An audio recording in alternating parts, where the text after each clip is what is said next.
Well, Theresa May is the new British Prime Minister and leader of the Tory party. But who is she and what's important to know about her? Let's discuss this with Griff, the London bureau chief for the Washington Post. He joins me via Skype from London today. Griff, thanks so much for coming on. Good to be here, Laura. Facing one of the most difficult entrees of a prime minister since the Second World War, as described by your colleagues, how is it that Theresa May ended up as the prime minister yesterday of the UK?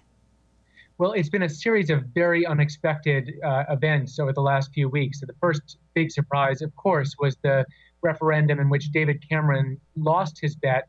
He had hoped that he could get a Remain vote out of the UK. He got a Leave vote instead. He resigned the very next day.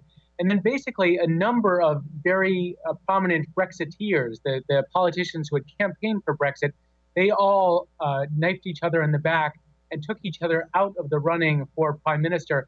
And at the end of the day, we were left with Theresa May, who is someone who had advocated Remain right there with Cameron.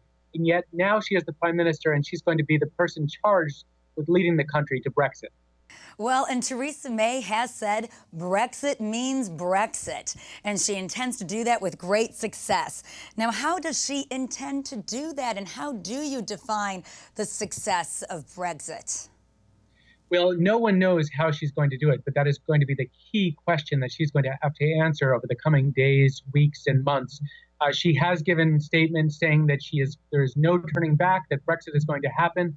One of the big questions is, when does she pull the trigger on talks with the EU? It's something that's, as soon as she pulls the trigger and invokes Article 50, which is the mechanism for getting out of the EU, Britain will have 2 years to conduct negotiations to leave. That's not very much time.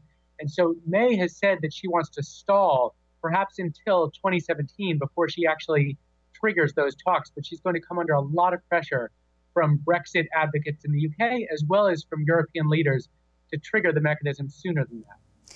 That'll be very interesting to see what she does to stall. Do you think she'll be successful at stalling a couple of extra years in the admonishment or in the face of those that want to leave immediately and the EU itself? Can she find success in that? She definitely does not have a couple of extra years. She might have a couple of extra months, which is really all we're talking about here. The UK has no common negotiating position on what it wants from Brexit talks. The government had never actually formulated a position for what it wants from this negotiation, what it wants its new relationship to be with outside of the EU, to be with the EU outside the EU. And so they're basically starting from scratch. And what May is going to want to do over the next few weeks, next few months, is figure out what does the UK want from those talks. And only then will the government be ready to go in and trigger those negotiations. Well, and one of the things that came up through the entire Brexit argument, of course, was the immigration issue. It was one of the driving forces beyond all on the Brexit vote. So where does May come down on this? And what does she mean when she talks about bringing control to the number of EU migrants? Well, May's job up until now for the past 6 years had been to be the Home Affairs Secretary, which is the job where you're in charge of domestic security, and it includes immigration. And she had been seen as a real hawk on immigration, someone who had urged the government to take stronger measures to try to bring numbers down. She was basically unsuccessful in that because the government had very little control over immigration from within the EU while it was a part of the EU. Now, of course, the question will be in these talks, the real essential question will be, how far does Britain go in limiting immigration from the rest of the EU, and how willing will the EU be in terms of letting Britain limit immigration? There's going to be a trade-off here inevitably between a limit on immigration and Europe saying, if you want to limit that immigration, you're not going to get access to the European market. You're not going to get access to our exports and imports and all the trade that Britain is currently doing. Which is so vastly important as she tackles this big exit of the EU. Now, she's been characterized as a moderate or even a liberal conservative.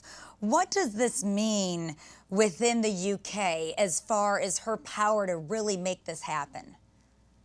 Well, it's very interesting because we don't know who Theresa May is, what her profile is. We know where she stands on domestic security issues, but before this week she had never really come out and stated what her positions were on the economy, on foreign policy. We're getting a glimpse of that now, and it's very interesting, and I think it's surprising to a lot of people because in her very first speech after taking the reins at Downing Street, she came up and gave a speech that could have come out of the mouth of a liberal, a Bernie Sanders type. She talked about social injustice. She talked about the need to champion the poor and the downtrodden. This was not a speech that you would accept or expect from a conservative. She's showing that perhaps she's going to take a very different path and this sort of austerity push, this growth at all costs, but not focused on equality. I think that could be something that where May changes direction and takes a different course.